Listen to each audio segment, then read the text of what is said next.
नमस्कार मित्रांनो, आजचा दिनविशेष पुन्हा नवीन स्वरूपात आपल्यासाठी घेऊन आलो आहोत। आजचा दिनविशेषमध्ये रामदास नवमीबद्दल विशेष माहिती मिळूया।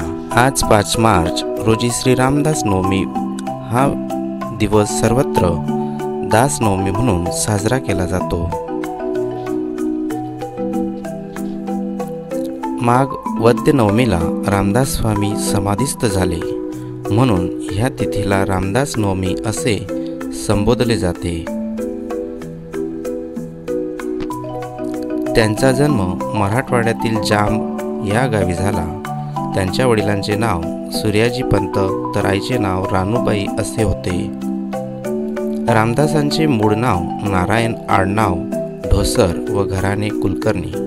वयाच्या 13व्या वर्षी त्यांनी विवाह मंडपातून पलायन केले आणि अध्यात्माकडे वळले। घरातून बाहेर पडल्यानंतर ते नाशिक पंचवटीत आले। तेथे टाकळी या ठिकाणी त्यांनी 12 वर्षे घोर तपश्चर्या केली। त्यानंतर त्यांनी संपूर्ण भारतभर तीर्थयात्रा केली।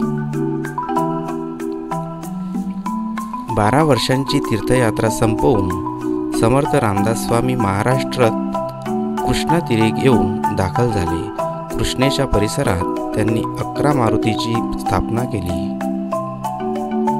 याच काळात त्यांनी चाफळ या ठिकाणी शके 1570 मध्ये राम मंदिर उभारले।